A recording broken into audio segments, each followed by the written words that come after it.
when I was younger as well. Wow. I never thought there would be this many people here to support a black man. The first joke is gonna go to the black lady on the left of me. You're black as shit. On the count of three, we're all gonna say, hey there, Jigaboo. You know, I can really relate to all you blacks in here. You know, my dad left me when I was younger as well. Yeah, he went to jail for killing George Floyd. Everybody in this room is so black, they almost offered this special to Tubi. You guys are so black, we had to have the special during the daytime so that we could see you, because you guys are black and dark. White girl, you fuck so many black guys, I'm about to call you the 13th Amendment. You are so black, I'm about to develop a new slur. I'm gonna do an impression of the black lady that just went before me. Honey boo boo child, I'm black. But seriously, you know, we really want to take time out to respect the reason we're here. This person has broken down barriers, has made his own way, and has shown us what it's like, you know, to stand the test of time and really be someone we should respect in this community. So without further ado, I'm going to bring up the reason we're all here, the Jigaboo Cockroach Monkey. What's up, guys? Welcome to the Everything Is podcast. I'm your host, Chitty Bang, and I'm here with my tag team partner, Chris the Most High, aka Joint Roller Ayatollah himself. Chris, what's good? What's going on, brother? How you doing, man? I'm good. I'm good. I can't even give you the salute or the peace. I can't even see myself in OBS right now, brother. I'm just waiting. This is crazy. Oh man, it's all good. I'll take a look. Listen, guys, we're still getting this whole new what should I say? This outfit out, you know, running. This is our second week, guys. And listen, we are 1 week old.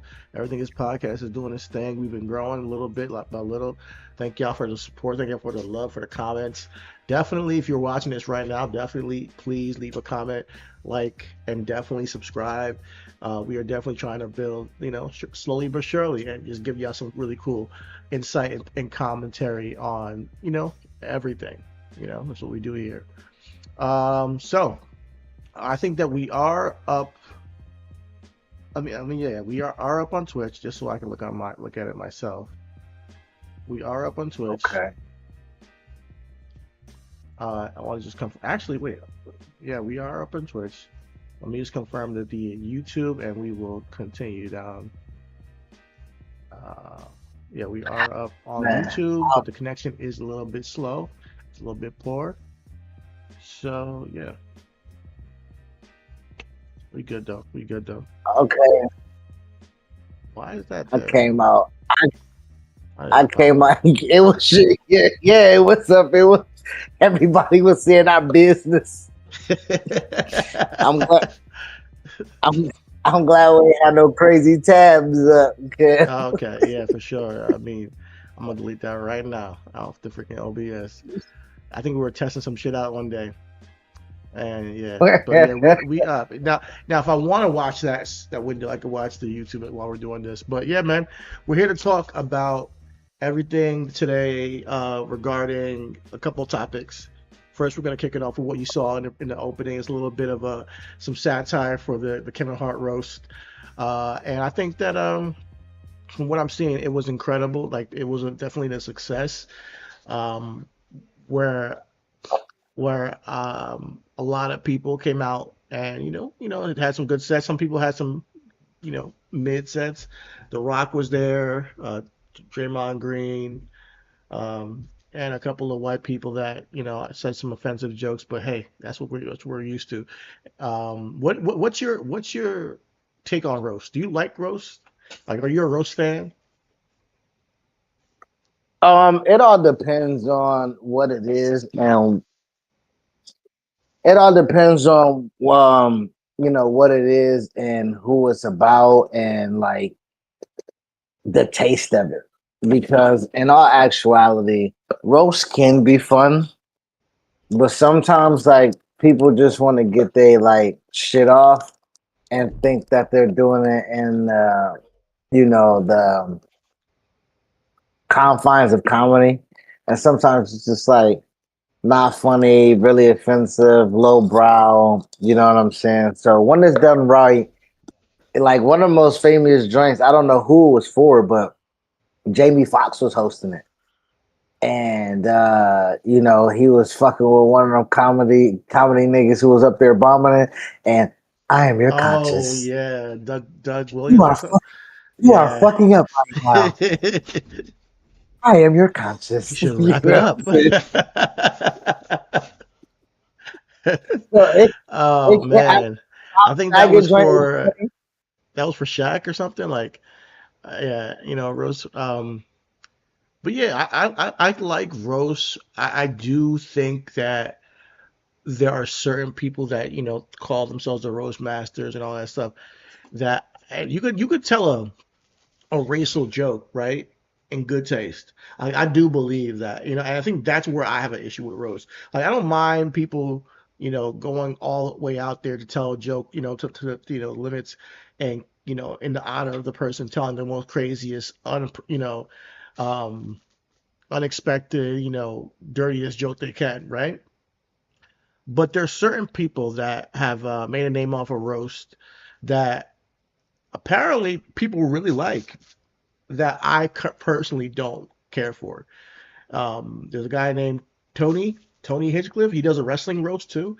That apparently people think he did a great job last night at the Kevin Hart roast. Where I just don't like the cat, bro.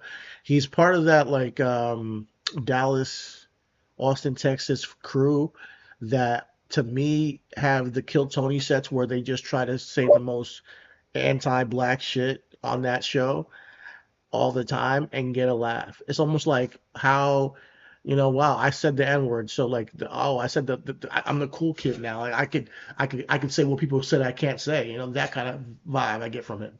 And at this roast, he made a George Floyd joke saying that he's in hell, looking up, and all that stuff. And I'm like, why aren't we making George Floyd jokes? Like, why are we making George Floyd jokes? Like, well, isn't this like I think it's tacky, personally. I think it's tacky. Now, I'm not like super sensitive about time, but I just think that like it wasn't funny to me. I don't think George Floyd's death is a laughing matter. So when I see them make that joke, and then Kevin Hart has to laugh about it, I do think that like it's tasteless in a sense. But I guess that's what the goal of a roast is. So when I see those things, that kind of bugs me a little bit because I'm like, I expect that from that kid, and I think it's lame, bro. I think it's just people are trying to get Well, political shit off within the confines of a joke, and I think it's corny. I think just say what you feel. I don't respect it or I don't expect it because realistically, it's not necessary. Like George Floyd is not part of the skit. He's not related to Kevin Hart. No pun and no, not even trying to diminish or disrespect his death, but it was like 6 years ago. You know what I'm Exactly, saying? Like, exactly. you know what I mean? Like, let the man rest. I think Let the family grieve. Like, this is not like a Martin Luther King joke. This is not a John F. Kennedy assassination joke. Like, yeah, this is not it's a an regular Abe Lincoln civilian. joke. Like, this is, you know what I mean? Like, yeah, like, bro, if you want to talk about something recent, nigga, talk about Charlie Kirk. You know what I'm saying? If you want to talk about George Floyd somebody, wasn't a public figure. That's the key. Like, he wasn't a public figure. So like, I don't get yeah, why. I think that racist white people care more about the George Floyd thing than anything. Like, than we even talk about it. They talk more about it than we do.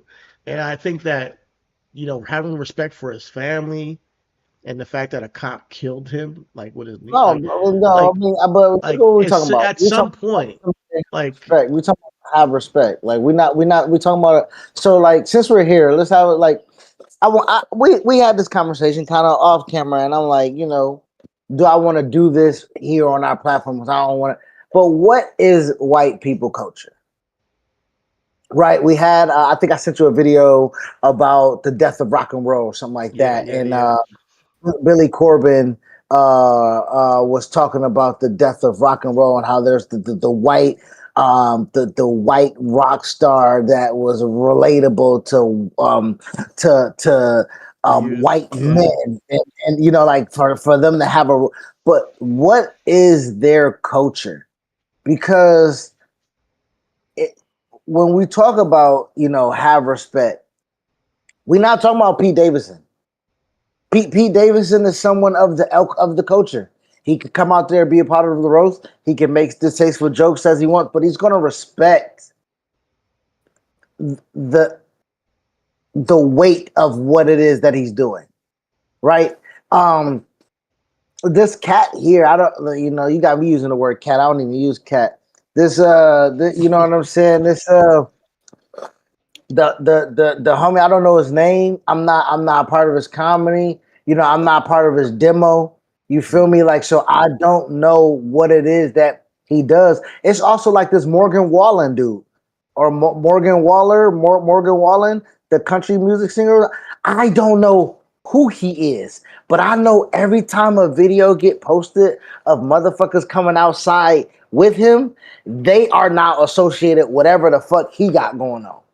So when Patrick Mahomes and Travis Kelce and Caitlin Clark and Drake all come out with I said it without come out with this nigga. I don't know who this nigga is. Well, I don't know what this nigga do, but I do know that he, they it's not even total line. They are what Charlie Murphy called habitual line steppers. And I think they need somebody to show them with the 5 fingers, say to the face one time. That's all. White boys ain't getting their ass whooped like they used to, bro. That's it, man. White boys ain't getting their ass whooped like it was a good time around the 60s, 70s, 80s when them white boys tried to talk that jive turkey shit to niggas. And where you think them blaxploitation films came from, nigga? That wasn't no motherfucking fantasy. Niggas was walking them white boys down. I think 70s, everybody was smoking weed with one another. 80s, everybody was trying to finally make some money with one another. But shit, at this point, it's a wrap now. At this point, I think it's just weak. I think it's like low hanging fruit. Like they're trying to say something to trigger black people. It's like its own business. How do I trigger black people? Oh my God, I'm gonna say the N word. Oh my God, I'm gonna talk about George Floyd. And they act like George Floyd is like our Martin Luther King or Malcolm X. It's really just like, yo, this is a human being, a American citizen that was was killed, so it's a matter of just being respectful for, like, I guess, human life, period. That I do have a problem with that little joke, but for the most part, I'm not like triggered by it really, like, especially when people say the N-word. Is like, at this point, bro, like, it doesn't have the same punch as it used to, so just relax. I think that there's a level of insecurity that comes from white men when they feel like they need to be controversial and say the N-word. To me, that's what it comes off as. But it's 2 types, though. It's 2 types. You got one that wants to do it to be controversial, and then you got one that's just like mad, think he black. Okay, and yeah, that's different. Yeah, and I got a problem with that too. I got a problem with both. But I know what you're talking about. I got a problem with both of them. But like, don't think you down. Like, I had a whole issue like with a couple of my Spanish friends saying that. I'm like, God, yo, can you chill? Because listen, I get it. You might say it around your other black friends, and it might be just cool with them. With me, you don't know me like that. I didn't grow up with you like that, So don't just be throwing that around, And I'm cool with people like that, but I gotta tell them, like, listen, just don't be throwing it around like that, because I prefer you just not. I don't use it that much either, but at the same time, you got to know who you're talking to, and how that word comes off. However, like, I don't look at it as, oh my God, you call me an N-word, that means that I'm any less of a man because you said it. I just think that it's weak. I think it's like some bitch shit. It's like if I were to go down the street and just start cursing out women, calling them bitches and hoes just for the sake of it. And that's just weak, to But me. That's how I see it. I mean, so realistically, bro, like I'm not about to talk about the white boys and not talk about the niggas because the niggas do that. You know what I'm saying? Like it's it's not racist. It's not racist when white people cross the street when they see homies coming down the street doing that, and niggas do it too. Cause I know, I stay on the Do corner from what? Martin Luther King Boulevard. I cross the street when I see niggas. I mean, what I does that have to do with what I'm saying though? I'm just, but that's what I'm saying is that the what you're saying is like my point is saying I'm not about to talk about the white boys as if like what they do isn't. I don't want to compare the two. I feel you. What I am saying is that when white people are controversial and say do things for and to get a rise out of black people kind of do the same thing, like virtual signal and be like pro black a lot. You know what I mean? And then they talk about things that white people do towards black people, and don't talk about the things that black people do towards black Listen, people. So like, I don't like anybody who's in a big group walking towards my way. I'm gonna be on alert, especially if I'm with my girl or something. To me, it's anybody. Yo, you could be free. You could be my no, damn. but You could be my family no, member. If you behind no, me, but I'm it's the gonna point look of the like, yo, bitch. you behind me. Like No, that's just how I it was to am. the point. No, it was the point of the bitches. It was.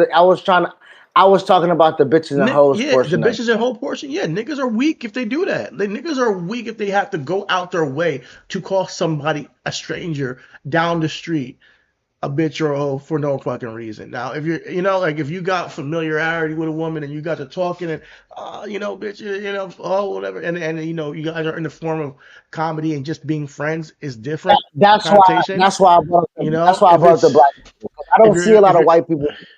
I don't see a lot of white people or white content doing that. To your point, like so, that's why I was making the distinction. Like there is white people who are for going the. around saying nigga though to people. Oh, I said no. I know Okay, I okay. know the I'm making nigga. a correlation, but yeah, I'm Yeah, comparing them that they're exactly. both weak as fuck, bro. Yes, That's my absolutely, point. It's like absolutely. that they're both. Yeah, I see them both as yeah. insecurity. Like I see them both as insecurity of people just like, yo, you're not okay with yourself if you feel the need to do that. And I do think that what the comedy is to play to a base. Like I was able to go in front of these black people and say that George Floyd went to hell. I went in front of those black people and I almost said the N word. Like that kind of shit. But that's not the major takeaway I want to talk about when it comes to the night. I do want to give some credit to our kings of comedy and the two capital K's in Kevin Hart and Cat Williams. What the hell? Why do I got two screens, bruh? Do you see two screens? I am lagging. I barely see me.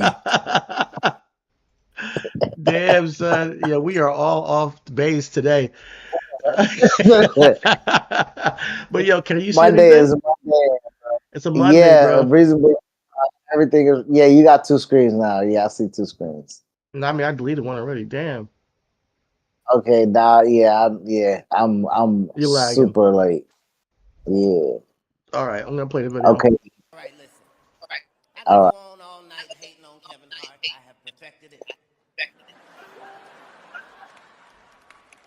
But at some point, you've got to look yourself in the mirror and say, do I really want to have beef with the rabbit Snowball from the secret life of Pet Scoop? Yes, I do, Kevin. Yes, I do. Motherfucker wouldn't even play a black rabbit. Can you imagine the coonery? I'm out. Good night, Inglewood. Thank y'all so much. Wait, cat, wait. Hold on. I'm out. Good night, Inglewood. Thank y'all so much. Me and this man have been at odds for years on years. You coming out here, quite the fucking surprise. I can sit and I can watch and I can laugh because I'm a fucking fan first. Okay? I'm a fan first. Cat, we have an opportunity in real time. This is live television to put our fucking beef behind us. I am offering you an olive branch of peace. I want to be a brother. I want to be a friend. Cat, I want to move on. Can we move on, man? Can we move on? Cat Williams, one time, ladies and gentlemen. Cat fucking Williams.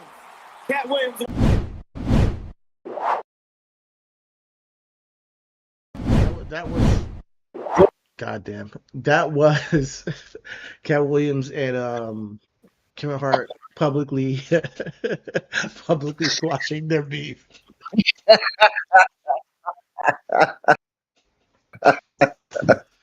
That Boy, was tonight is a doozy, bro. But yeah, that was Kevin Hart and Cat Williams publicly squashing their beef.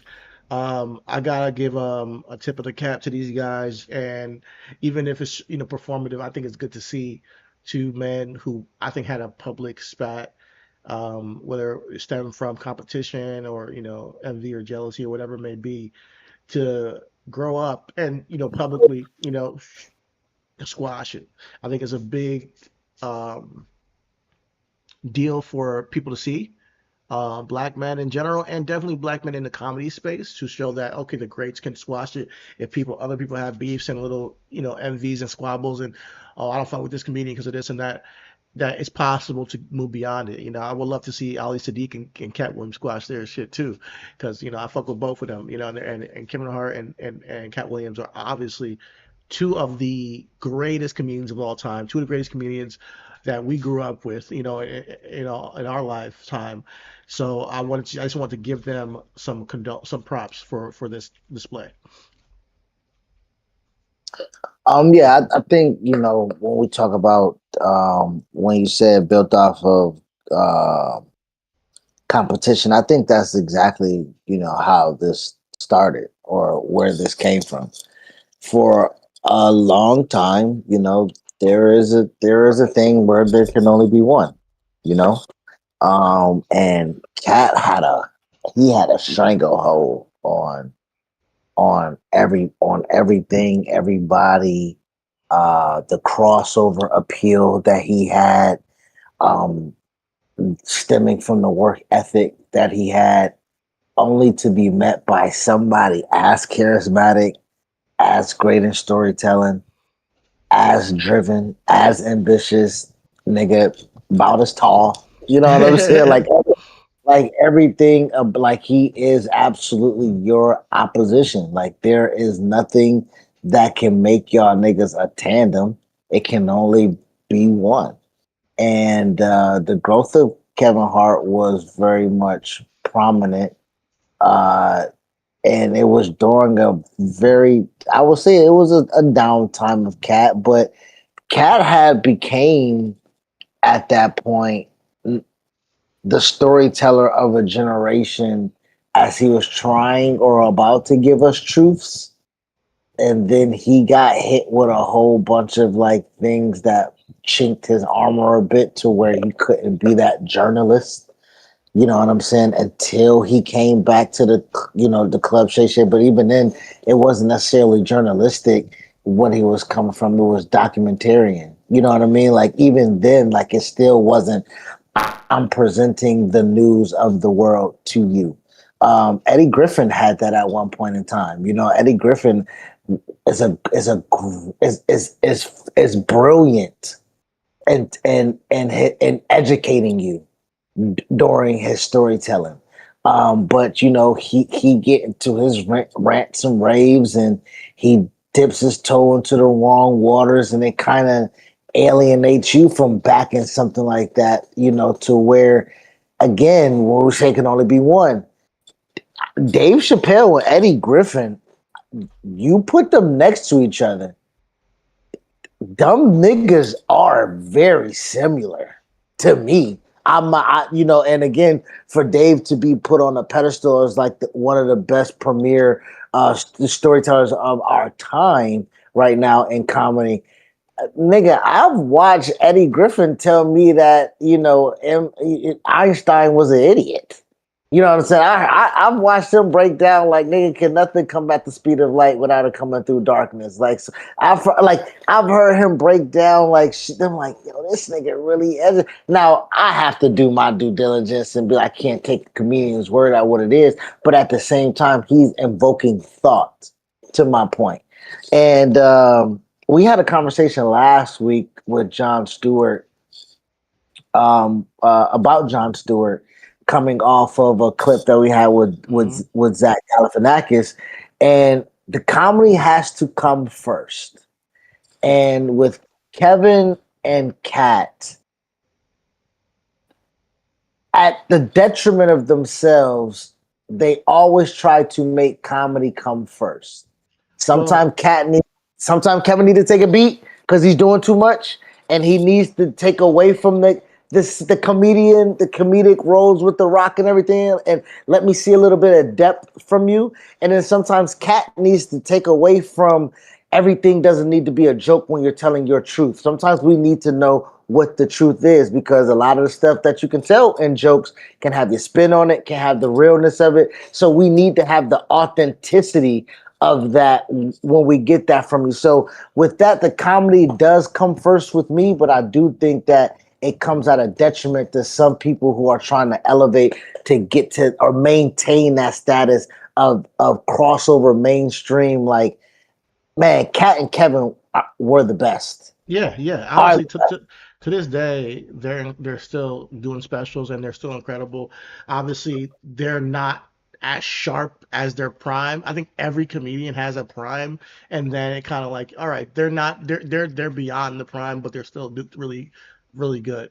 And I think that they're really really good now. I You hope that think? this, huh? You think? You think? I You think haven't so? listened. I like the past two Cat specials have been good.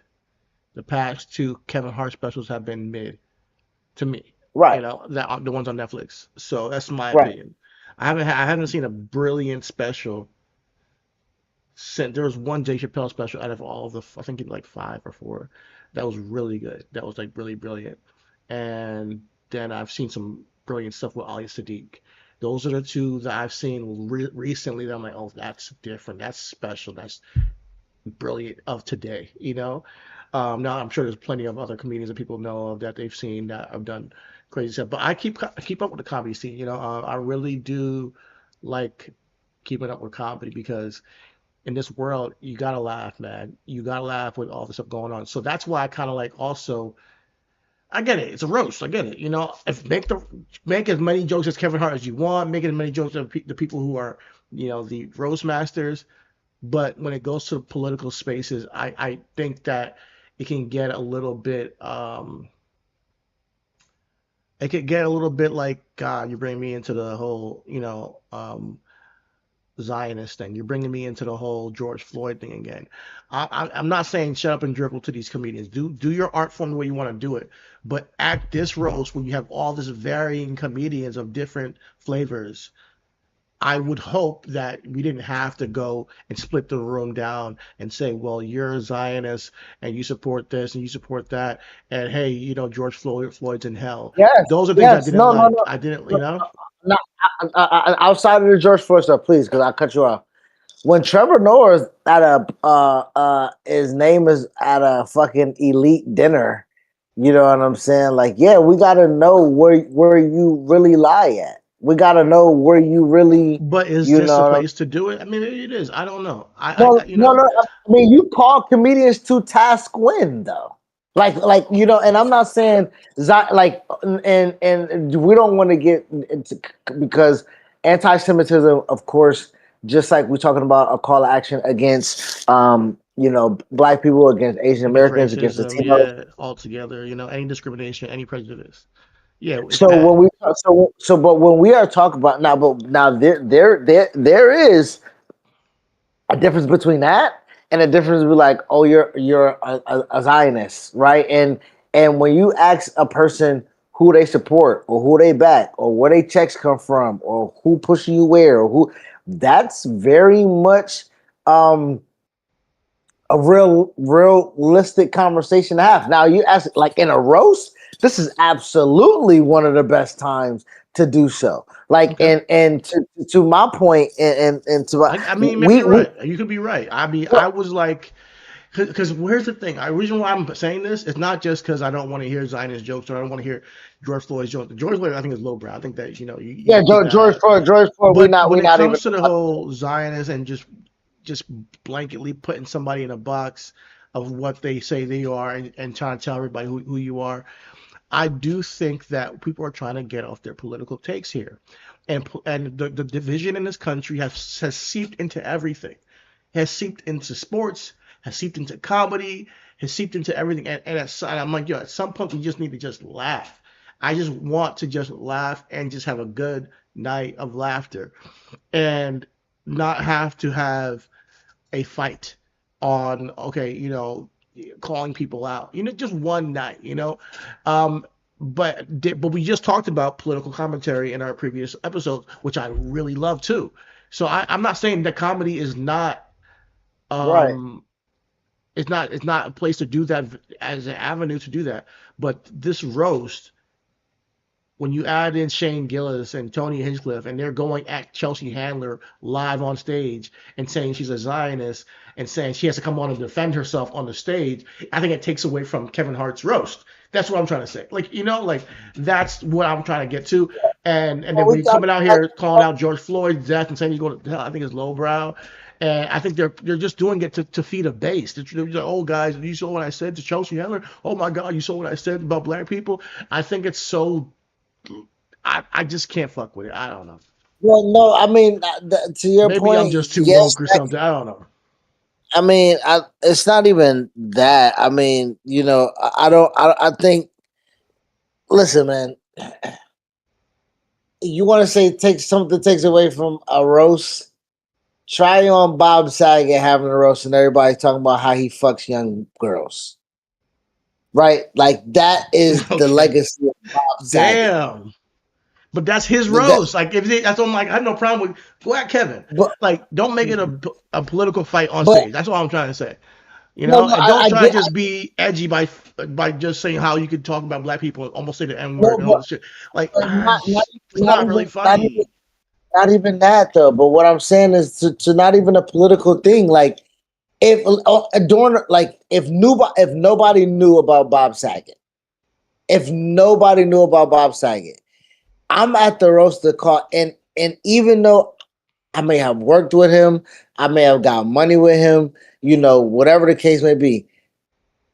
This is my opportunity to let people know, like a Donald Trump roast, Arnold Schwarzenegger roast. But you see I the think difference between what roast. you're saying and what I'm saying? Like you're No, I'm. you're calling out the person who's being roasted.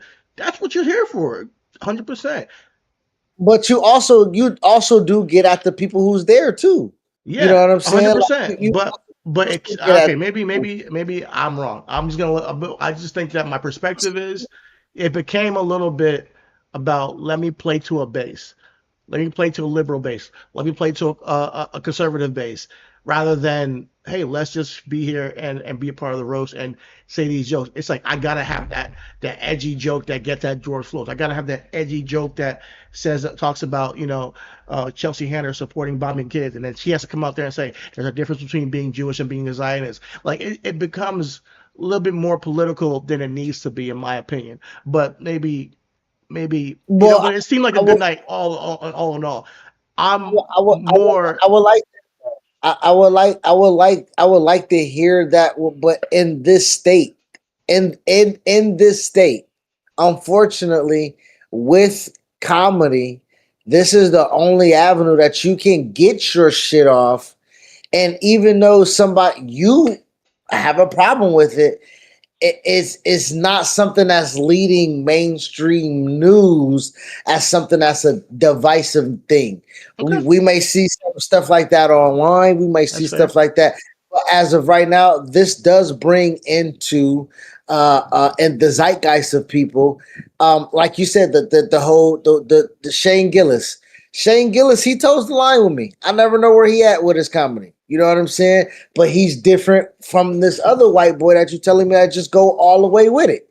You see what I'm saying? So I don't necessarily people are also playing to a base, but also like, oh, this is me being able to be me completely unfiltered, because usually I gotta have some reins on me. Like, I don't know who this Chud dude is, right? I've been seeing on Twitter. It's this guy, some Chud dude from Tennessee, and Yo, he he went goes viral and lately. he's like on Click or Kick or whatever that joint, that controversial joint is, right? He walk around and he says the most nasty defame. He maced the dude. No lie, a black dude. He maced the For sure. black dude.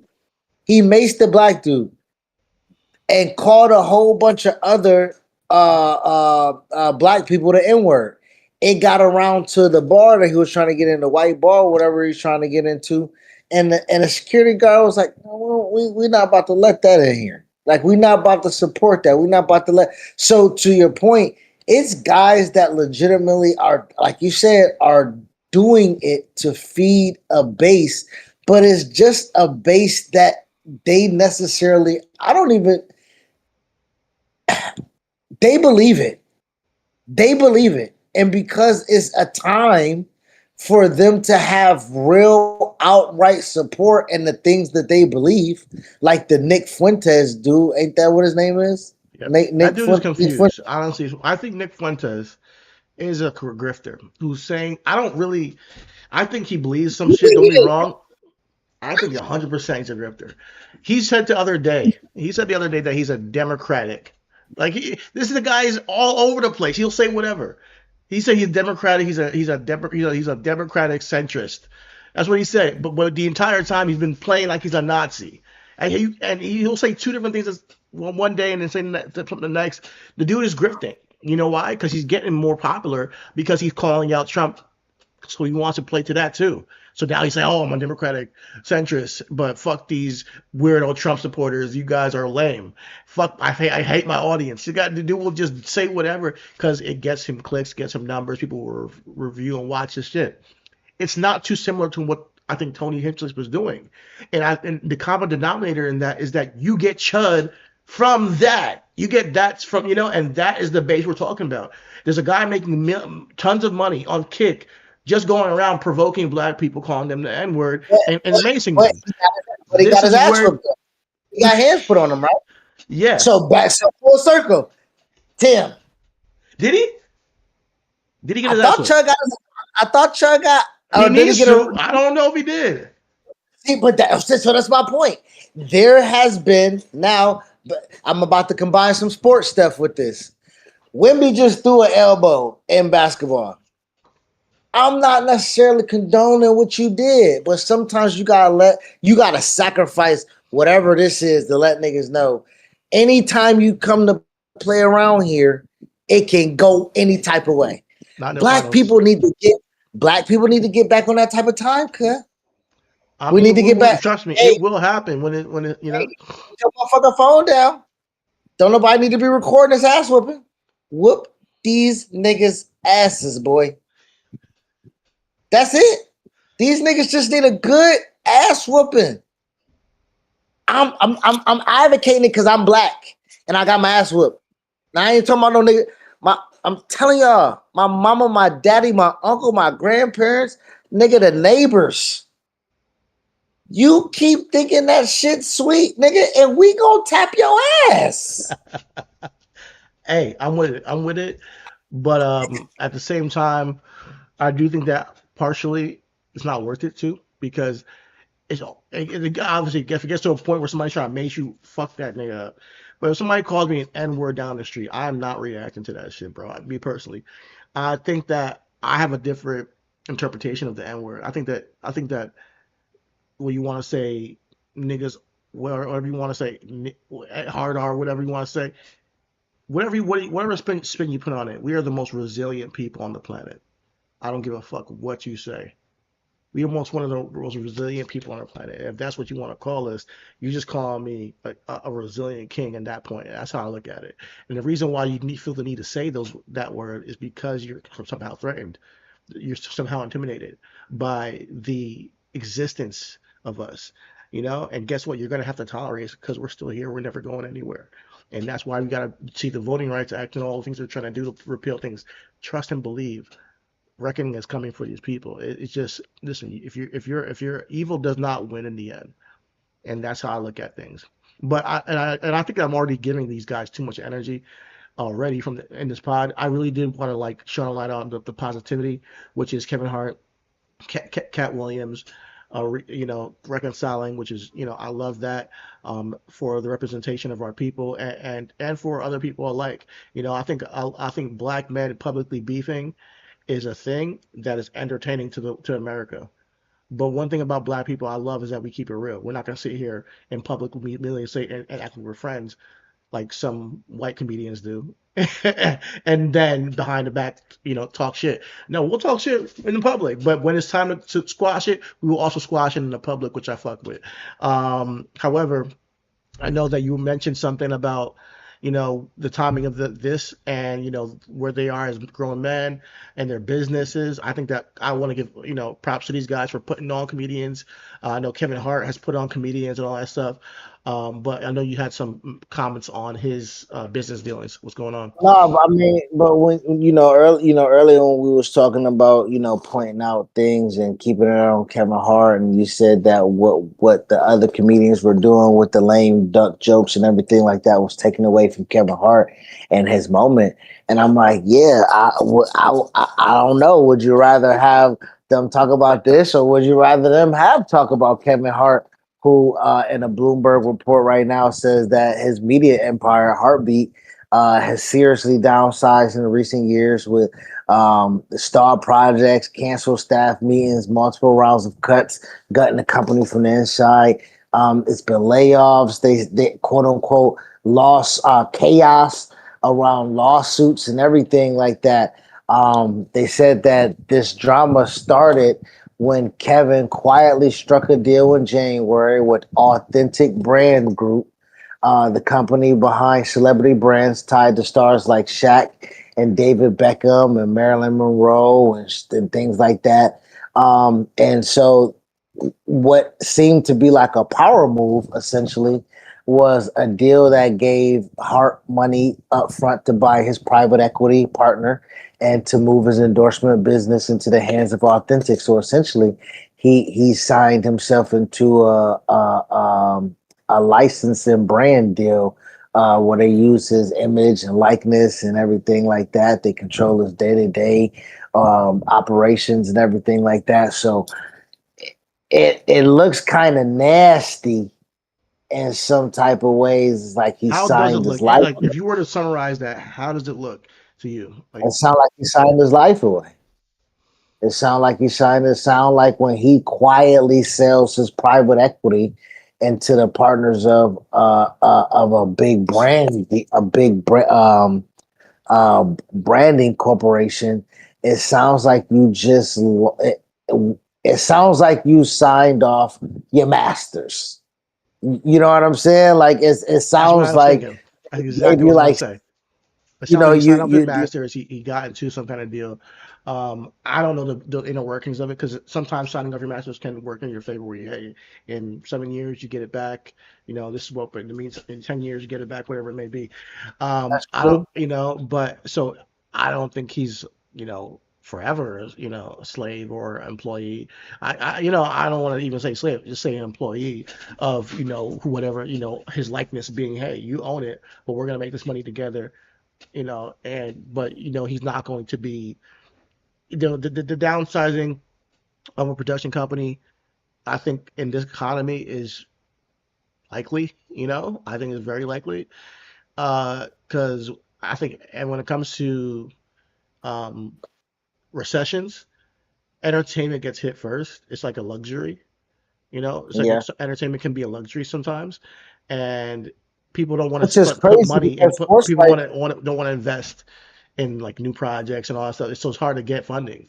You know, what's crazy is because sports rights deals go crazy.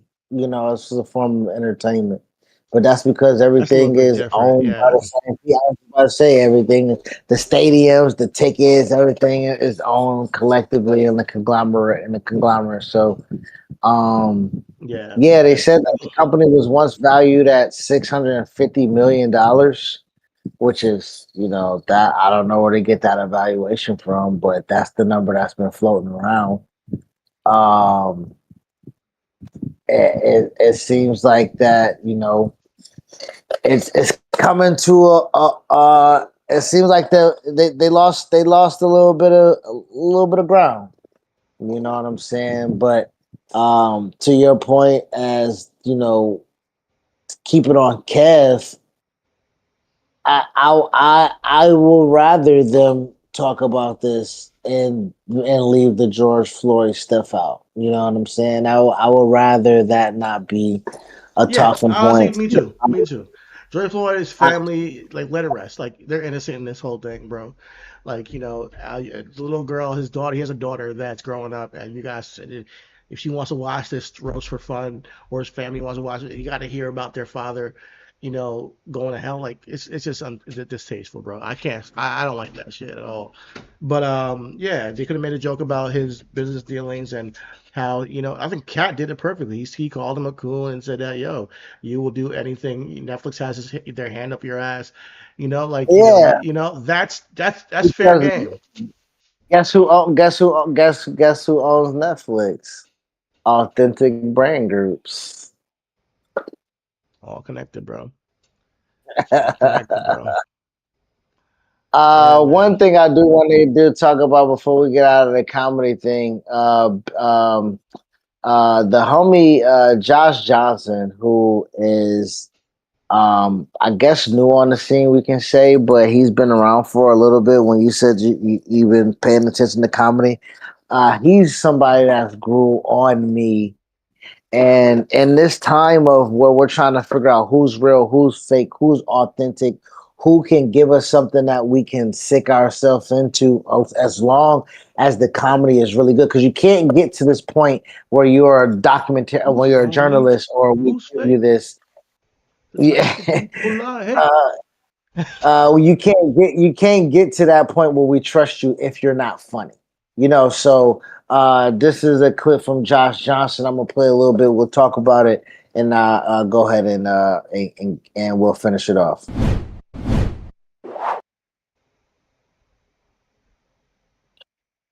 Okay. Huh. You are in an era right now where people want comedians to be funny and politically aware, right? Especially because you're on the Daily Show. Do you think comedy's become the new journalism for a lot of people? Mm, no, I think maybe some people digest it that way, but I think that that's actually to everyone's detriment a little bit. I always make the point to tell people that I am a fake journalist. Like every once in a while somebody will come to Daily Show and they might even ask the question like, "What made you want to get into journalism?" I was like, "Oh, I'm not. Oh, I have terrible news for you. I'm not in journalism at all. We're doing a comedy show. No one really does news like us because we do our news like entertainment. If anything, I think it will be important the next time you have a journalist on to ask them what made them want to get into entertainment, because that is kind of how a lot of it's being digested, where the journalists now are doing opinion the entire time, like the whole time. Like, tell me what happened. I want to stop it there because I do agree with that. I do agree too. with that, and with that being said, like, we have lost the plot. We've talked about it a little bit. We asked if Stephen A was bought. You know what I'm saying? He was like, do he believe some of the things that he says? Do you believe the things that? And I'm like, yo, I think he's bought, bro. I think he's bought because you can't really have this legitimate argument, or like you say, I'm playing to a base, if it's not financially fluid for you. You know what I'm saying? And I would akin this to journalists right now. We talked about ESPN with the Kornheisers and the Wilbons, and when ESPN wanted them to stop reporting on the things they were doing in the Washington Post, they said, come to TV. And not saying that Wilbon and Kornheiser is less ethical, but their teeth aren't as sharp. It's just point blank, period. You know what I'm saying? And because they are now entertainers. Shout out to Mark Shapiro. He was the one, you know what I'm saying? He's the ESPN program director who is now the CEO or running TKO. And with that being said, they have interest in what is being disseminated. So when we're talking about journalists right now, where are they working? Who are they working for? Who are they subsidiaries to somebody? Who are their parent company owners? Like right now, you got to look and see ABC News, CBS, NBC, MSNBC, Fox News, CNN. They damn near owned by the same person. You know what I'm saying? Like, you are not going to get a difference in opinion or a difference of opinion from these journalists. What you are going to get is a whole bunch of entertainment. Yeah. I was sorry, my bad. I just wanted to say, I think a lot of this stems from the fact that people we're in an era of distrust, distrusting the media. I think people don't believe what they're seeing on the news. They trust independent sources like YouTubers and Twitter handles, and different journalists that they fuck with. I think that just like I think what Spotify did to music, uh, Trump kind of did to the media in a sense by discrediting them. Whereas everybody now gets their news from who they trust, and there's no collective like, oh, this person said this. We all trust this source. We all trust, Dan Rathers on CBS. Back in the day, it was Dan Rathers. There's Walter Cronkite, and we all sit on the news and watch them, and we're like, okay, oh, the Vietnam War is going on. Okay, this is what's happening. We're winning or we're losing. Oh no, it's getting worse. Now we have to evacuate. That era is gone. So if you're getting your news from solely Fox, I trust Fox. I trust fucking Sean Hannity, and that's your guy, or if it's CNN, I trust Don Lemon, and that's my guy. I really think that's who's telling me the truth of things, So I always want to stress that people should get information from various sources, because it's so hard to skin the truth from all the propaganda these days. And that's why Josh Johnson said, hey, we want to ask them, what got you into entertainment? Because that's kind of how the news is coming off nowadays. Like we talked about how Stephen A. Smith is bought, and how sports media became entertainment. See, like they bought the journalists and all that stuff. That's why they can't talk about the ref situation going on in NFL. That's not a big topic on First Take. That's why they don't talk about controversial political things that happen in the NFL anymore. Back in the day, they would, but they don't talk about. You know what? They got 10%. They got a 10% stake in the NFL, bro. Yeah, like now, especially now, yeah, they're definitely not gonna do it. But that's what is flying over people's heads, that a news. But this is what I'm trying to say. ESPN ain't news. The letters in ESPN ain't got shit to do with news. The letters of ESPN don't got news, journalism. It ain't got none of that shit in there, bro. That shit say entertainment.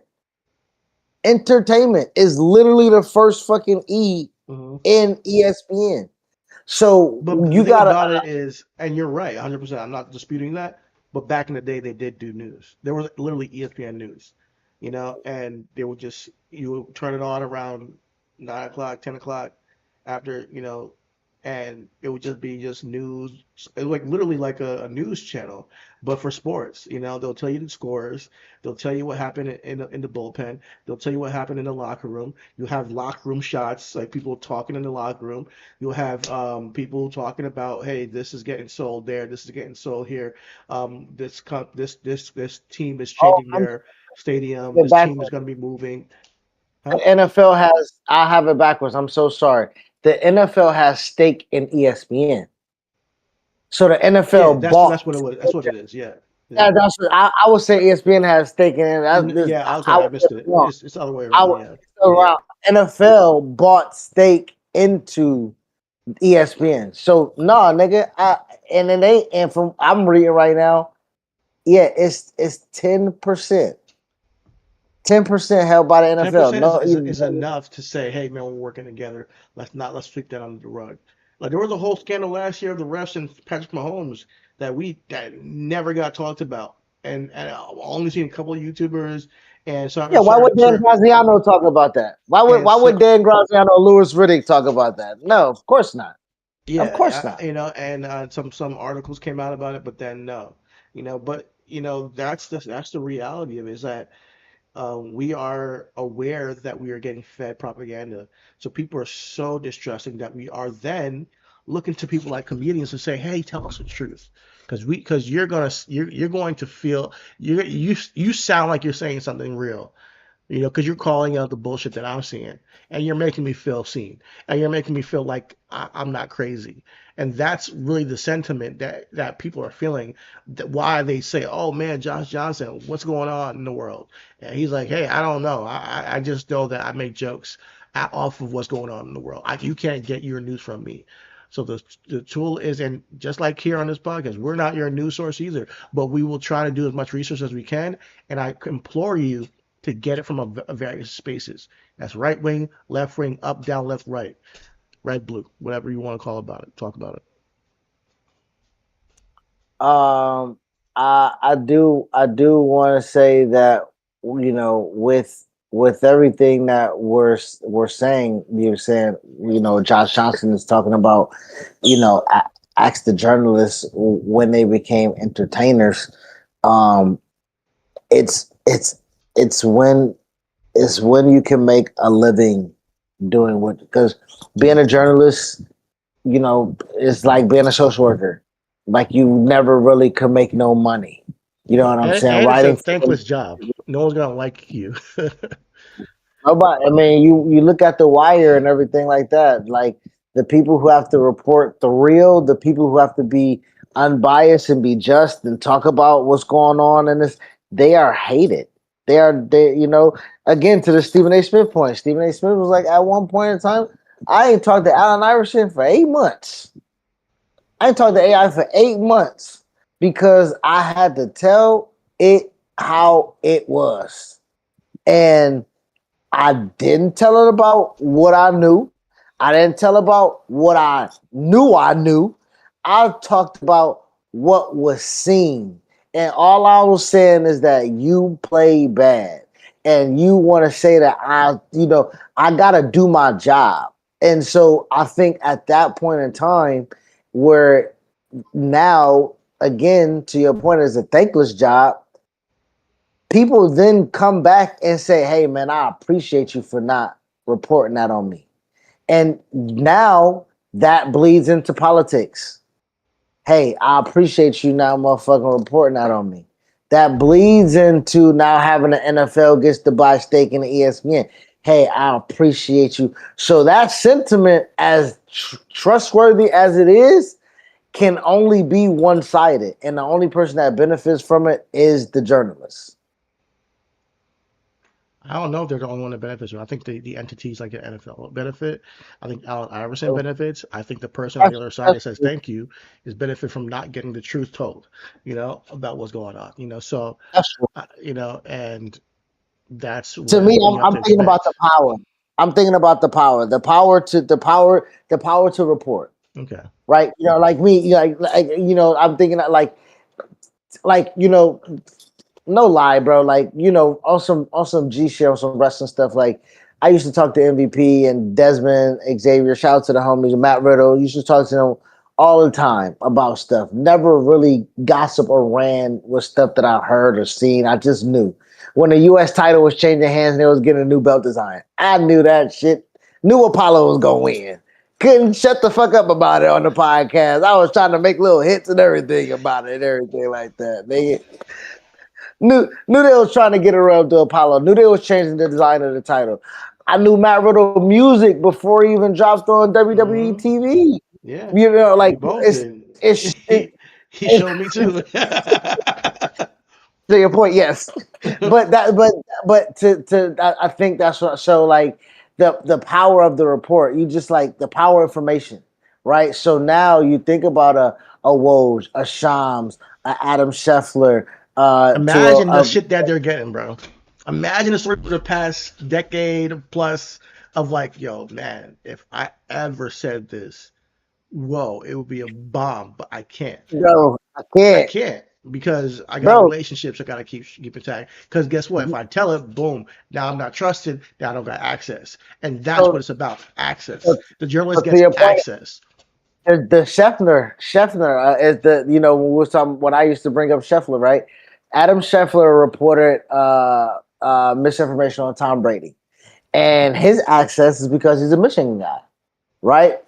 Brady's a Michigan guy. Yep. Stephen Ross, the owner of the Dolphins, is a Michigan guy. So the connection of the connection And of the that's why Michigan the guy. Brady and buying, Dolphins at that time with, Brian Flores being the coach.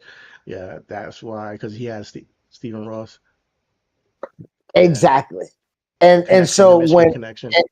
and the mystery connection. So when Scheffler reports that Tom is gonna step down from the Raiders and he's gonna put and Tom like, don't fucking tell my business, bro. Like Fox is about to throw me 375, nigga. You almost fucked the bag up. Tell me I want to play football, nigga. You almost fucked the bag up, cuz 375 Fox threw that nigga, cuz. You know what I'm saying? Fox gave that nigga Tom Brady 375, He's bro. still getting quarterback money outside the NFL, bro. And you don't got to throw a ball. You don't got to do practice, nothing. So I guess that's the cost of being great, man. I guess with the 375. Nah, he watch a ton of film. You know what I'm saying? He still take it for what I see now to the point of the entertainment, right? The entertainment of are you good?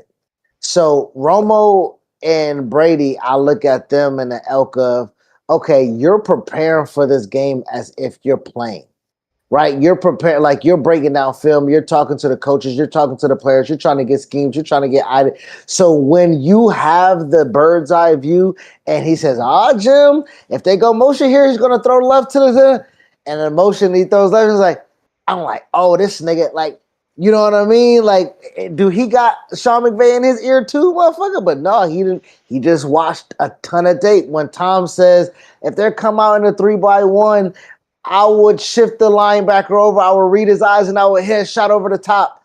That's entertainment. So at that point, is he a journalist? Is he an entertainment? Is he an entertainer going into the journalist world? Or he is by nature a journalist because he studied what it is, and now he has to be entertaining with it. Nah, he's an analyst. An analyst and a journalist are two different things. And I think an analyst is more on the lens of entertainment. An analyst is more on the vein of what we do on this pod. It's like, okay, we know a little bit about something, and we come in here and we tell almost like an editorial. It's very much opinion based because Tony Romo will be saying shit all the time as an analyst, and Devontae Adams like, nigga, you don't know what this nigga what route this nigga had to run. Like that's how Devontae is, and that's because it's Tony Romo's opinion. He just be saying shit, don't get me wrong, he'd be right sometimes, but it's his opinion. Now a journalist says, I'm gonna go to a source, I'm gonna find out the information, I'm gonna give it to you, blanket statement of what's going on. Nothing of me and my entity is going to get involved in this process of the information going from you to you, from what's happened to the people, and that's like a true journalist. You talk about Pablo Torre, and I think part of the reason why he's not as big is because he's a journalist. He's a true journalist, not like a entertainment journalist. He is a investigative journalism. Well, I would take that. To me, I think he has both. So don't get me wrong. I think he does both. Now to the Stephen A. point though, what I listened to when he did the podcast, and he was like, as a journalist, I earned my right to have an opinion in an editorial way, and then that's the standard. I think but that was the standard though. That was the standard in the field that we're talking about. Like it's sports. to bring yeah, I think. in news too. in news, like in news to be a like you have to be a journalist before you're a columnist. I get what you're saying, and you're right to some degree, because if you're a journalist for so long, you know stuff. Period. Got that? You just know stuff. You know how things work. So people are gonna have more trust with you. So then your honest opinion is more valid or valuable to people. And that's earning the right. I get it. But however, Joe Schmo on the street has a right to an opinion, even if his shit is wrong. That's my opinion. It's like, Okay. even if it's completely wrong, he has a right to an opinion. I also have a right to say it's stupid. I also have a right to say that shit is dumb, which is what I do with Stephen A. Smith. He has a right to an opinion for sure. But you cannot say, well, because I did all this journalism, that person doesn't get to speak, but I do. That's not what I fly. I don't like that kind of talk. Yeah. No, I don't necessarily think that all opinions are warranted in my estimation, especially like as you said to your point. Yes, you don't. There's not a need to be a formal journalist or to have a journalism degree to become a columnist, but to have subject matter expertise. I think that has to be one of the qualities necessary to for your opinion to hold weight. Because if But that's that's the the case, thing. I don't think you should be giving your opinion as a journalist. Be a columnist. You to do editorials. Like that's the delineation I'm trying to say is like, like, you know, Stephen A. has not okay, been a journalist in ages because his personal opinions seep into his commentary often. Often. that's true. Oh, it's That's pretty true. much just basis level of what it is. He's become a columnist, editorial type of dude, and he's like almost like a caricature of himself on First Take. So that's how I look at him, and it's not, and that's what ESPN is entertainment, Yeah, so all of them learned that way. Even Dan Levitar, even though he tried to just give, you're forced to give your opinion. You're not He is forced to like forced. just tell a He's news. forced. Yeah, he's Yeah, forced. Everybody's forced to conform. So to the yeah. Josh Johnson point, um, comedians aren't comedians are forced into being journalists. They're for or columnists, or they're forced to like they're forced. You know what I mean? Like I didn't grow up into. I grew up to be a comedian. Right to Dan's point, I grew up to be a journalist. He didn't, and then when he did radio, he just like, okay, fuck it, I can do radio. My face is still like newspaper. I can give my opinion, but I don't have to be. I'm faceless. Then when the video aspect came into it, he's like, fuck. Like I'm seen, I'm heard, I'm dissected, I'm this, I'm that. That's not what I got into this for. You know what For I'm saying? exactly, And, yeah. and comedians, I believe, are in that kind of box where that isn't necessarily like Cat, right? I don't think Cat or Kevin, like Kevin gets asked what, like Kevin is a Drake comedian to me.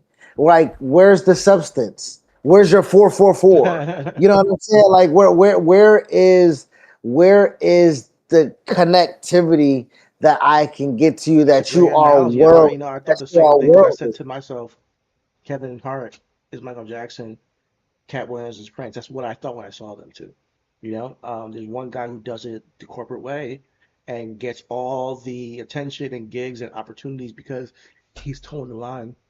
And the guy is like, fuck the establishment. I want to do Don't it you want my to way, dance? and I trust the creative that I have. And they're both powerful. They're extremely powerful. Cat might be the Kendrick and Kevin might be the Drake, but that causes a divide. That causes a butting of heads because it's two ways of reaching the top of the game that completely are diametrically opposed, you know? Yeah, I can kind of see that with Eddie Griffin and Dave. How Dave, I mean, you can say as much as he fought against the system and left, he was already in it. You know what I'm saying? Like Half Baked and Underground Brother and Undercover Brother, same type of movie. Dave Chappelle, Eddie Griffin, same type of character. The trajectory of comedy and comedian of who they were are the same. Like, and Eddie had a Listen, TV I show like Eddie about Griffin. I like him, but you really like Eddie Griffin. What I'm saying.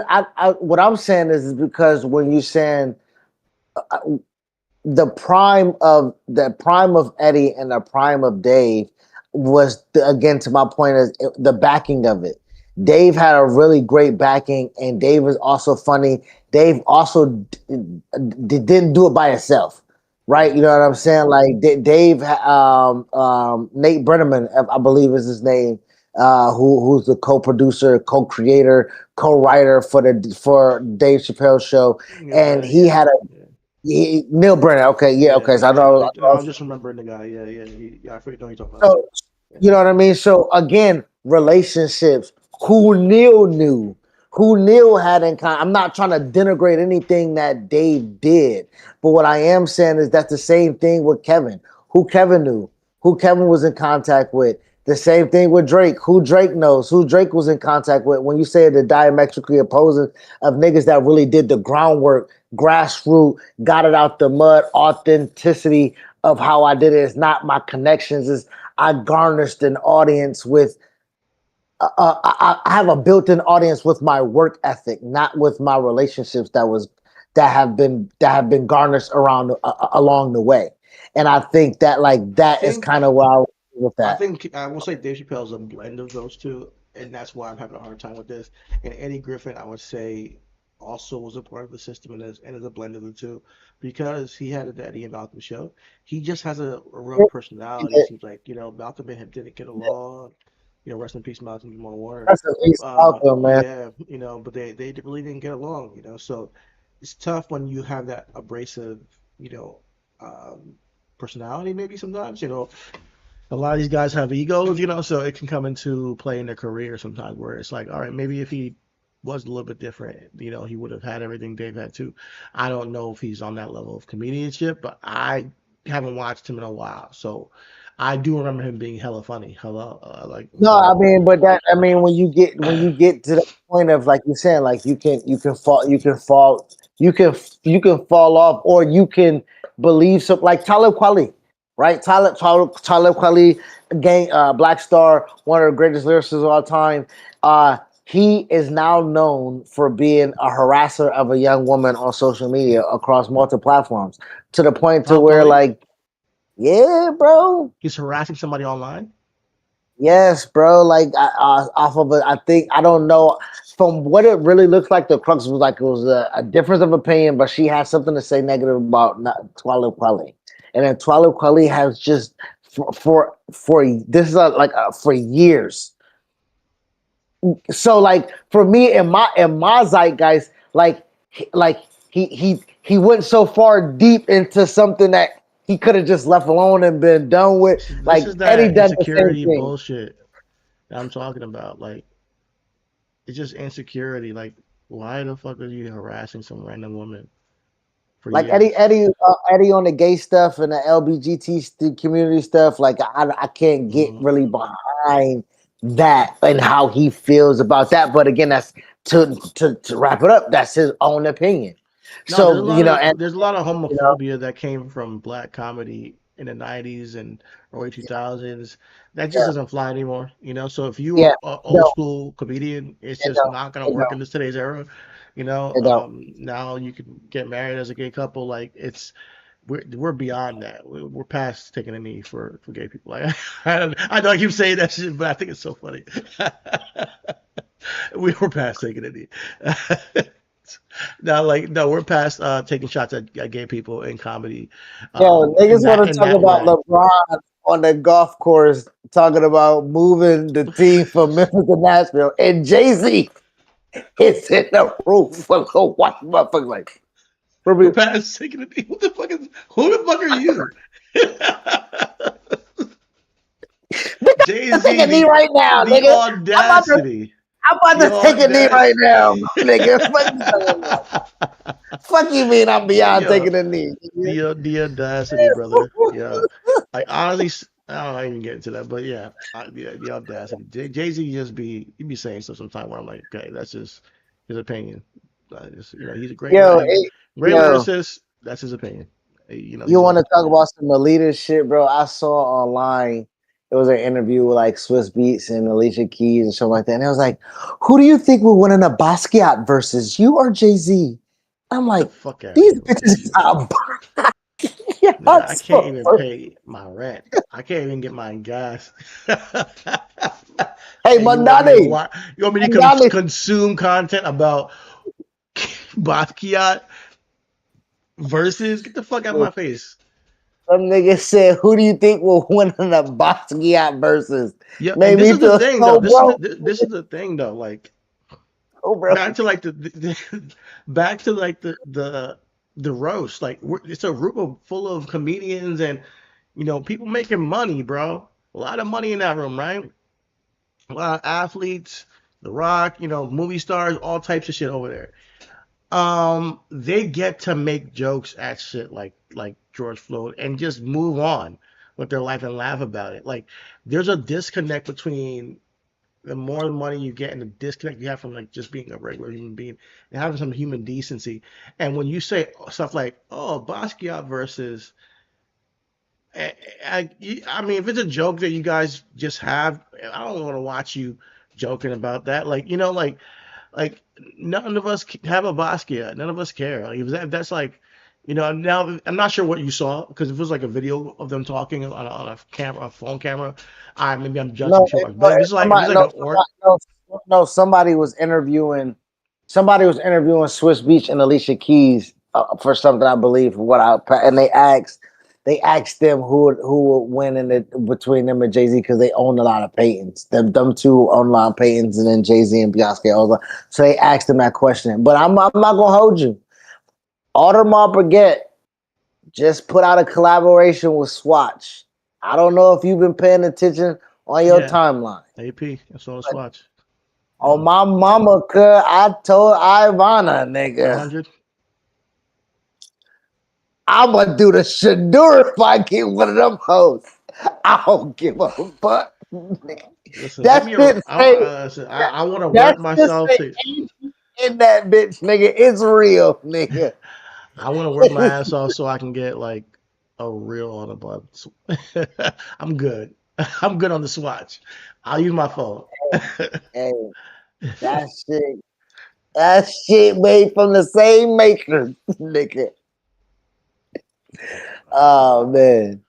But Man, before we get out of here, let's talk about these nasty niggas that's not washing their hands. oh my goodness.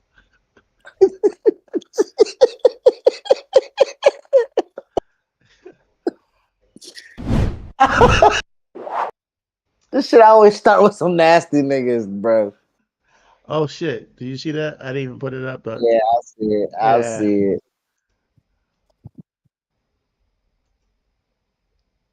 Wife, a year All younger at right. 69 Hold years up. of age, she got sick on the ship and was sent to Johannesburg, South Africa, and she later died. There is Why does she?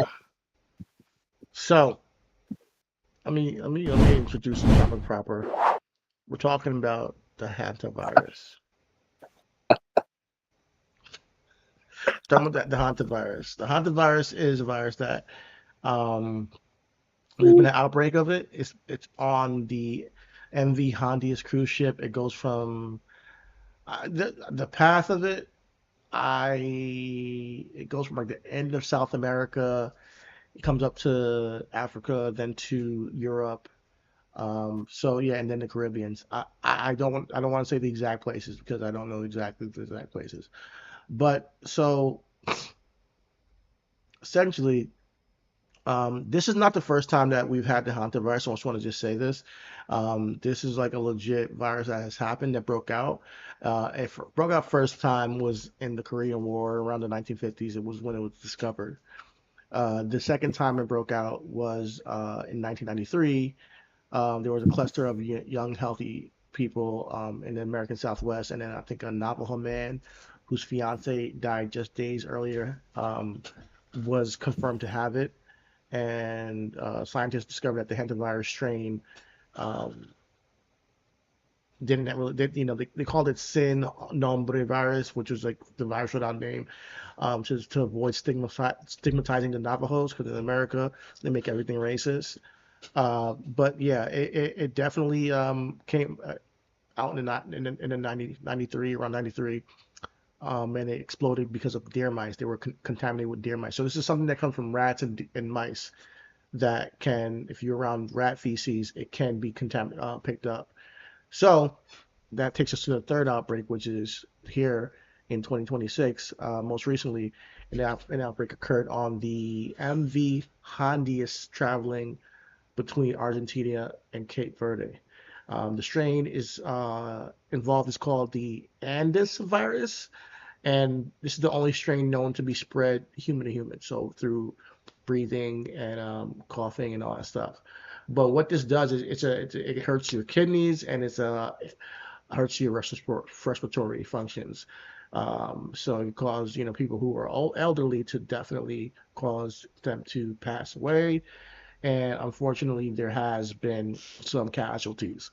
Um, Quick so question: how did it become human to human? Human had to touch rat feces first to get it. essentially, at some point, you would have come into some contact, whether it was through you stepped on something or you touched something, or you know. But from what I'm hearing, the investigators believe the primary infection occurred in in Argentina. I don't Ushuaia, Argentina. So I want Before to.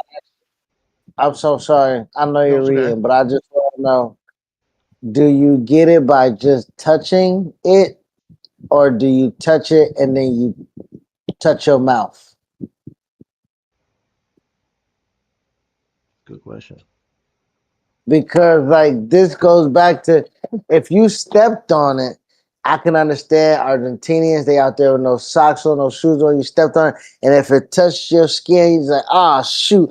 But if you like wiped it off, like if you just wipe something off your and you So just do like this and don't wash your hands and then you go eat, that's nasty. so this was first picked up. Well, the first record it recorded um, is that there was a man's wife and just a German passenger on the boat that fell ill and died in April. So it was they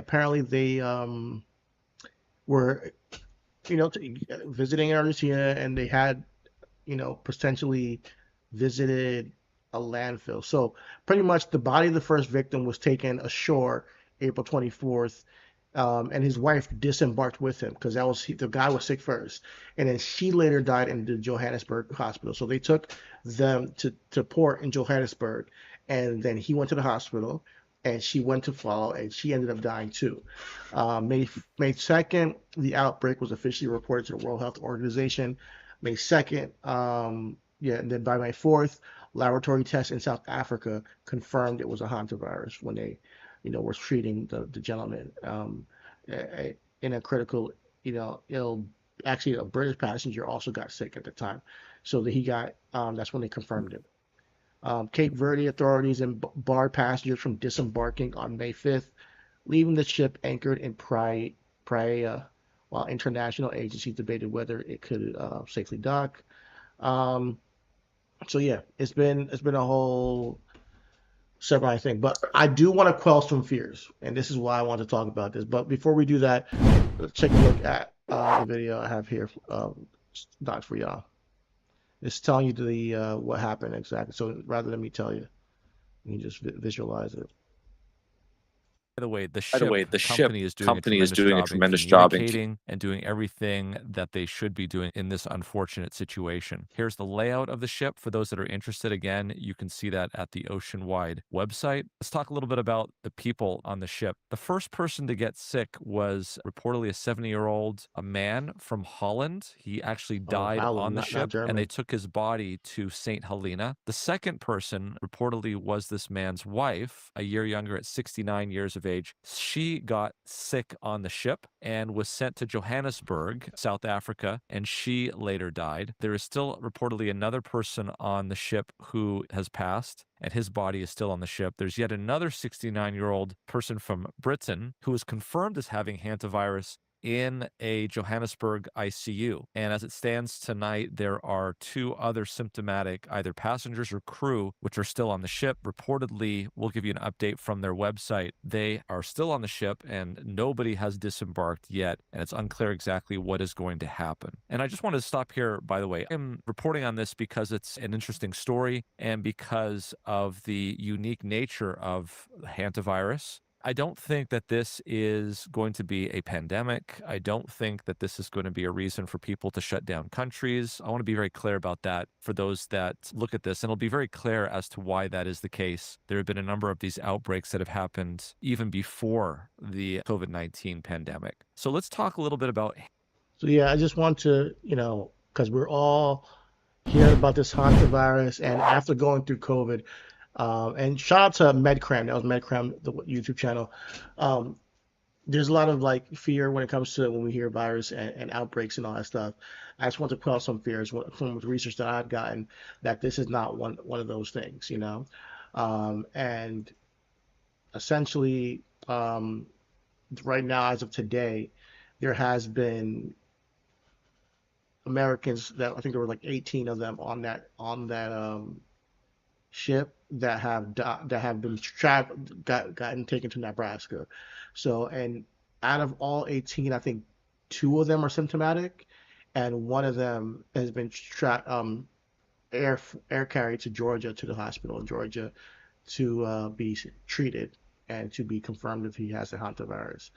But the rest of them are quarantined in Nebraska, and they seem to be fine. So as long as this has been contained, we should be good. I know there's a lot of concern about this, but I don't see this being a national outbreak, and I just wanted to talk about that a little bit.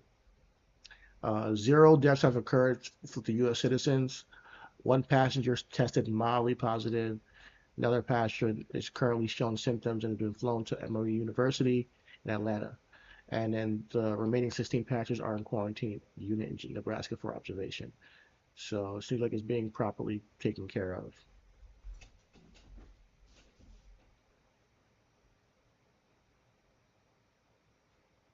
Are you talking?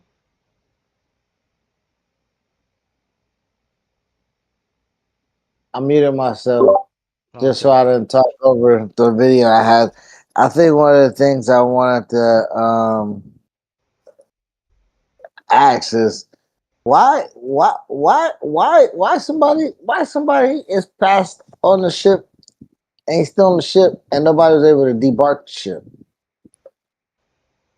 Because once they found out that somebody's sick and it's they're almost deathly ill, they kind of want to shut things down and contain the virus, to the ship, rather than spreading it, because it could be anything, So they didn't know it was hantavirus until they got to South Africa and got that patient out, and I think his wife, and then the 3rd patient who got sick ended up passing away and dying. That's the 3rd patient was the one who actually confirmed it, because the guy I think they said it was Dutch. I'm getting German, I'm getting Dutch, but this person, the husband died, the wife died. Then the 3rd person is in Johannesburg was where they tested, was confirmed to have hantavirus, and that's when they figured out what it was. And then they're like, okay, it's hantavirus. Let's contain this thing. Let's get people to their countries, because they've been on this boat for who knows how long. And so that they travel, so that the people travel, they drop them off in their country, right? So you said 18 people was them taken to Nebraska. So they were flown in, or how were they brought in? Okay. Flown in, yeah. So they, after this Johannesburg, they went up to Europe. I forget exactly where. Let me get that for you, just so I don't misinterpret it. But they went to Europe, and from there they got people designated flights, private flights to their countries. Um, Okay. most passengers returning asymptomatic, so that's good. Um, probably,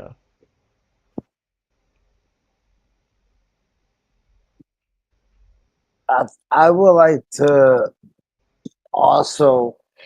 I know this cruise ship has been gotten a lot of um, attention and a lot of. And to your point, like you did a great job of confirming to me as well that this is not on the verge of shutting the world down, but to me, what should shut the world down and what hasn't shut the world down and what seems to empower or embolden people involved in this world is things involving uh,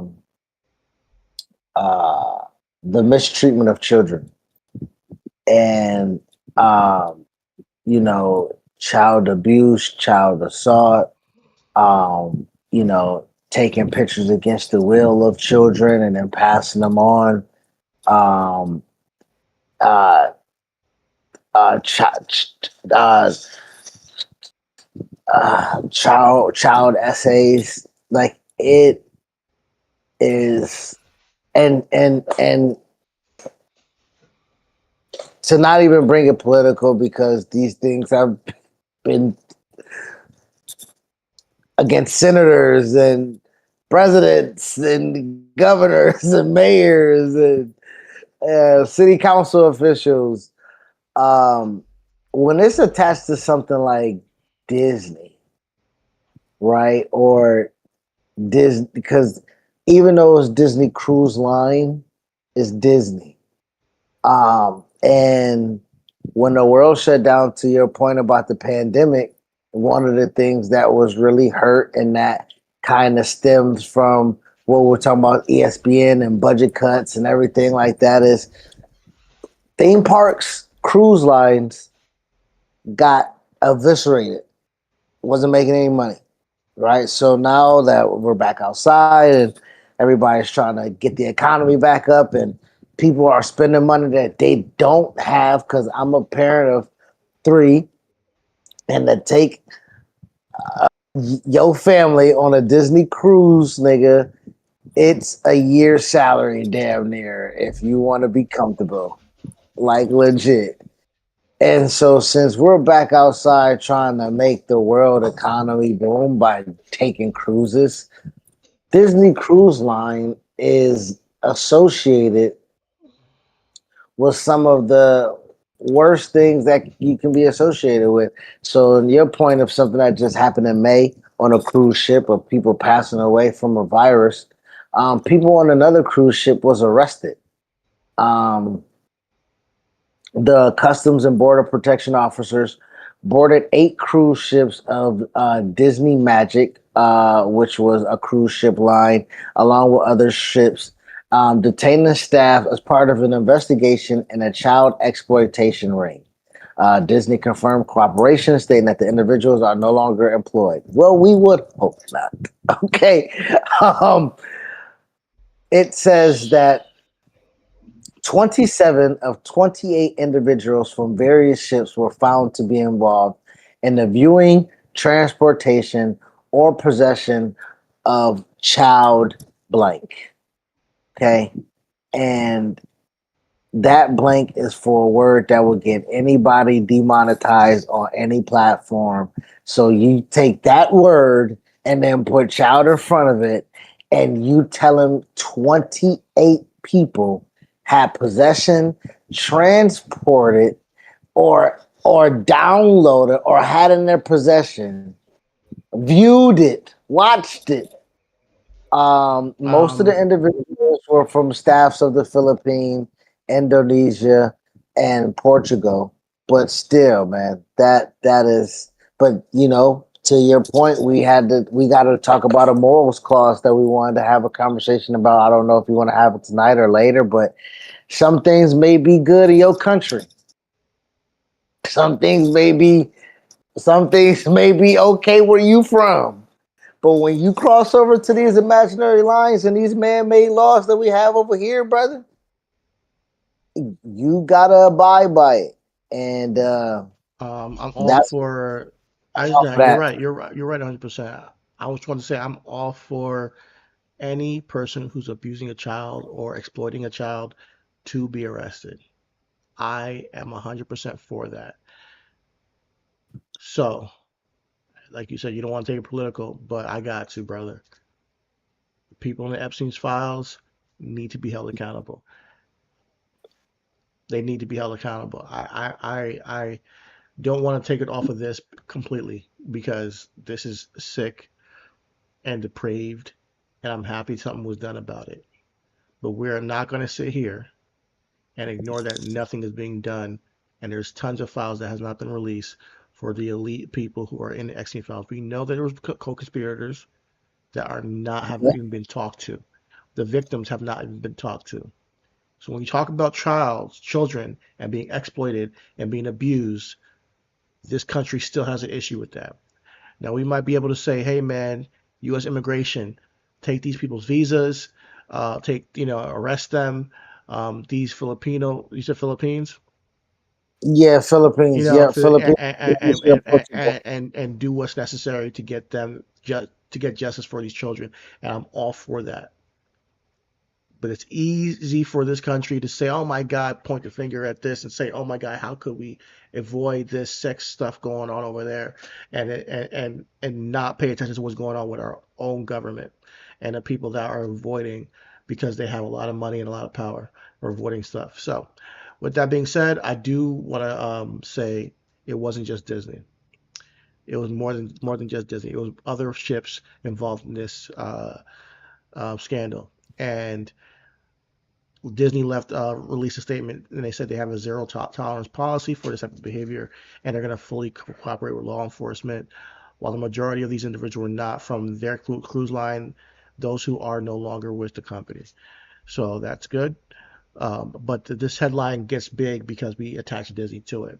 You know, this is so they say that immigrants and workers' rights groups said they've been trying without success to obtain information about the status of the workers and the reason behind the enforcement of action. Benjamin Prado with one of the groups, Union del Barrio, said that they held news conference today in San Diego after previously receiving a generic statement from the Customs and Border Protection. The statement the agency subsequently released to the news organizations this week did not appear to be on the agency's website, he said. That information should be readily accessible. So at this point, we doubt we question their claims, so we don't want to follow up with some of these workers to find out exactly what took place. But we don't know if they were even if there were kids on the actual. We don't know what the kids where the footage came from. If it was from kids No. on the cruise or if it was Yeah. just something they Exactly. found on the freaking black dark web or some shit. We don't know, and that's one thing that hopefully gets exposed with the situation. So, yeah, fuck these people. They deserve to get locked up, no matter what country they came from and what they think is legal. I do think that when you're working with a company, within, like you said, our borders, our jurisdiction, we don't play that shit.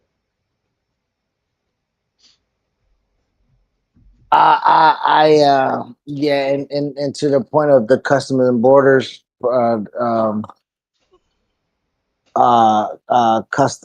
shoot, the customs, what am I trying to say? I got distracted looking at wrestling. Kofi and Austin Creed is making their first appearance in Oklahoma City.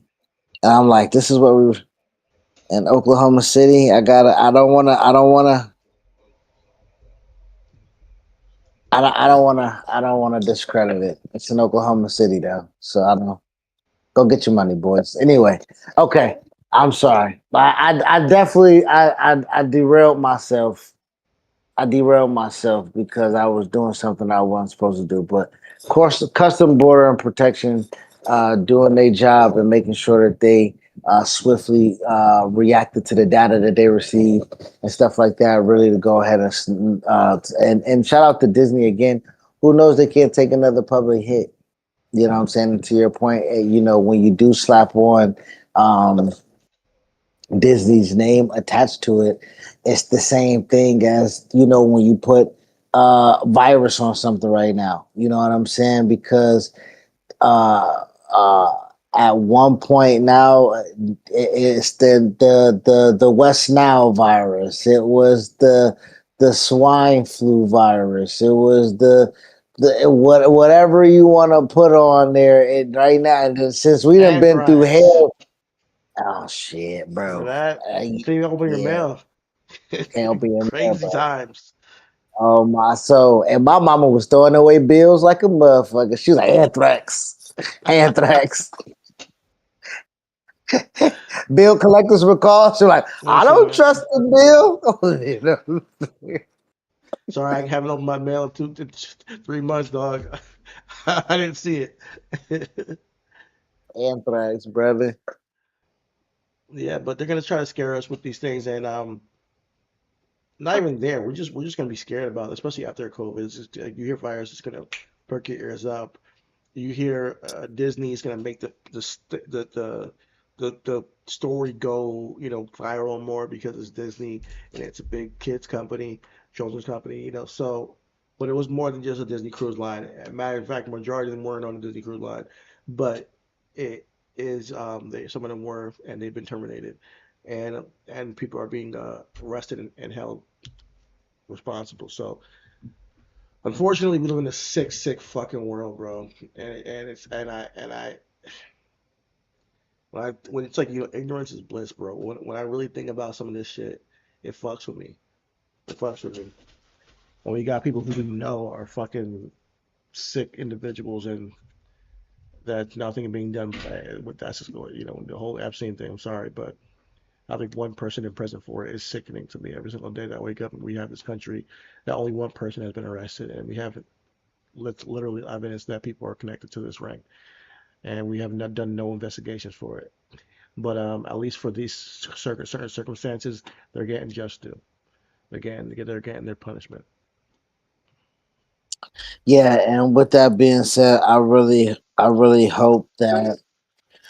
Oh no, let's cut this off. We don't want to demonetize ourselves even more. Um, Yep, they already got us uh, on the first video. I'm sorry, one of our first episodes. oh, they did. hmm Copyright claim. Oh damn, I Yeah, didn't look even at. know that. Yeah, I know. I was Yes. gonna tell you later, but yeah.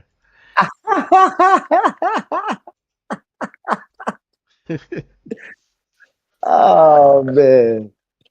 We got anything else for tonight episode, brother? Did Joe Buttons hit us with the copyright claim? uh, I gotta look. I don't think it's your brother now. Okay. I was about to I say, think it come was on. no, it was Zach Galifianakis. Zach Galifianakis podcast. That's what it was. Ah, Yeah, you dirty rotten scoundrel. yeah. The whatever podcast that was. Yeah, that's the one. I Oh, mean, we okay. did it. We're on fair use, brother. Like I don't know why they tripping. Fair use, man. We commentated on that bitch.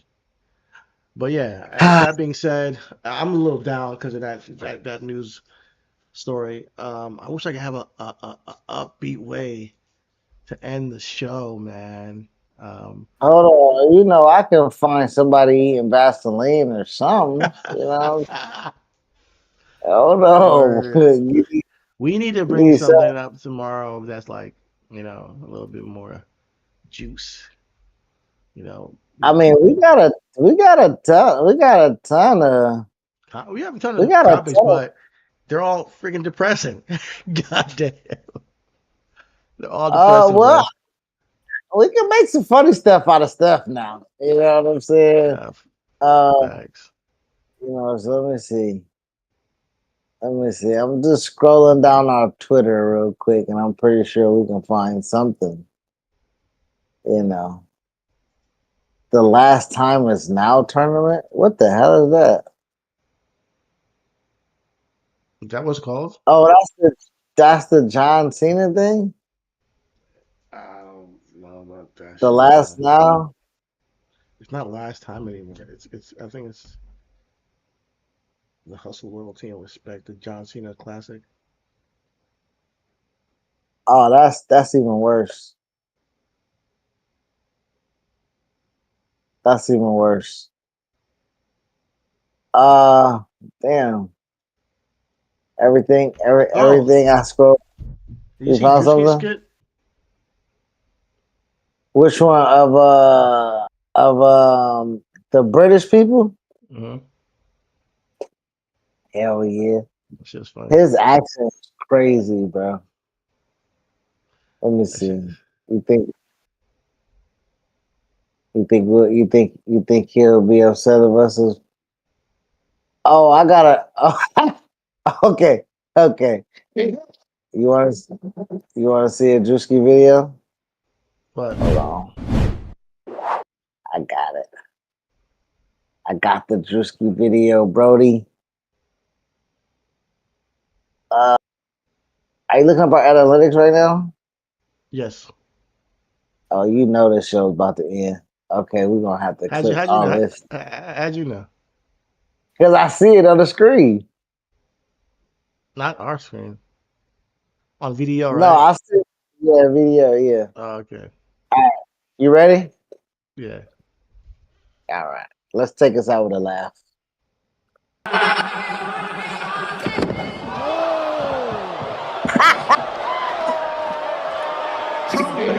What happened, bro? Damn. Oh no. Oh no. Did he do that on purpose? Damn it. Oh, he stepped off stage. Oh shit. He slipped. It was like one of those steps. You know those little wooden steps that you have at like at your high school auditorium, my nigga. And that motherfucker, it's the slippery ass Air Force was. He motherfucking. Oh, that motherfucker tore his ACL. Oh my goodness, brother. Oh shit. Listen. Oh man. Shout out to Juicy, man. Shout out to Juicy. Let's wrap this. Yeah, Listen. We'll be back tomorrow 9:15. In the meantime, all's love. Everything is everything. Anything else you gotta say, Joint? Rolo Ayatollah? Huh? I said hell nah. I'm muted. Oh no, you're good now. Oh, I'm about to say. All right. I didn't do it. You did it. All right, brother. Like, subscribe, comment. Thank y'all for joining us. We'll see y'all tomorrow. Peace out.